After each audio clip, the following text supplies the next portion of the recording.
Good morning. It's Wednesday, February 5th, and I'm Ted Keith with your morning Buzzcast. We're just 4 days away from the kickoff of Super Bowl 59, and talk surrounding the game and the NFL is starting to ramp up. Are you going to New Orleans for the big game?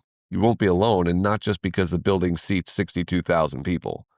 Business travel booked for flights into Louis Armstrong Airport is up 100% compared to last year, and is up a staggering 450% compared to the run-up to the Sugar Bowl last month between Georgia and Notre Dame. Those in New Orleans will have a chance starting today to check out the Super Bowl fan experience, title sponsored by Panini.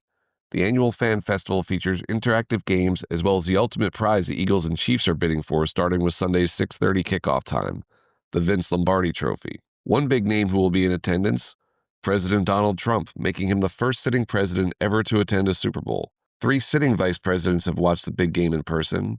Do you know who they are? We'll leave the answer for the end of the podcast. And just know that if you get it right, you deserve a box of M&Ms with the presidential seal on them. During his press conference this week, Commissioner Roger Goodell said New Orleans is a place, quote, that is sort of perfect for the Super Bowl. That's great news for local leaders in the city, as New Orleans is by far the smallest city in the regular Super Bowl rotation, and the Superdome is by far the oldest venue to regularly host the game, as we detailed in this week's cover story of Sports Business Journal. There are plenty of skeptics as to how both the building and the city will be able to keep up in an informal Super Bowl rotation when competing with far newer and ritzier venues built for modern tastes.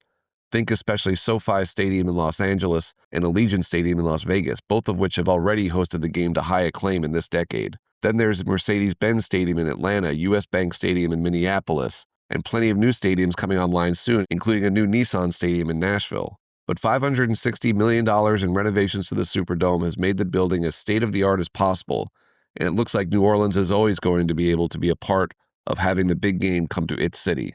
That shouldn't be a surprise. New Orleans does know how to host a party. No city has hosted the Super Bowl more times than New Orleans.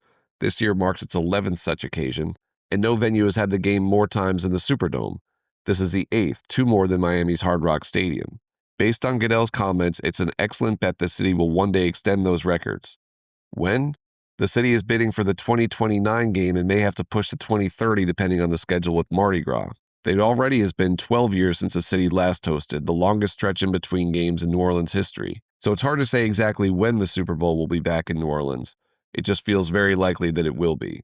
Are you ready for some flag football? The league has been pushing to grow the sport, especially in advance of the 2028 LA Olympics at which it will be a part, and the league has plans now for a professional flag football league, an idea that Kansas City Chiefs owner Clark Hunt offered support for yesterday, calling it, quote, an incredible growth opportunity for the NFL. Clark also suggested having both men's and women's teams, as well as international flag football teams and teams affiliated with existing NFL franchises. That means one day we could see a world where the Chiefs and Eagles meet in not just the Super Bowl, but also the Flag Bowl. All right, we'll work on the name. When watching the Fox broadcast on Sunday, you'll likely notice that Tom Brady sounds very well prepared for this game. And that's not just because the man knows how to get ready for the Super Bowl. He did win 7 of them, you'll recall.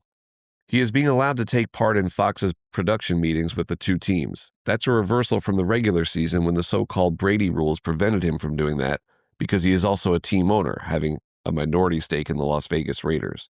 Brady still won't be allowed to attend a Chiefs practice, but this is yet another example of Tom Brady doing what it takes to win on Super Sunday. A final housekeeping item. Last night, SBJ switched over to a new CMS for our digital offerings. Hopefully you didn't notice it at all, but if there was any kind of problem with your reading experience or interaction with our site, please let us know. Oh yes, the answer to our trivia question. The 3 sitting vice presidents who have attended a Super Bowl are Spiro Agnew, VP to Richard Nixon, George H.W. Bush, VP to Ronald Reagan, and Al Gore, VP to Bill Clinton in 1994. You definitely got those 3 names right? For Morning Buzzcast, I'm Ted Keith. Thanks for listening. We'll talk to you again tomorrow.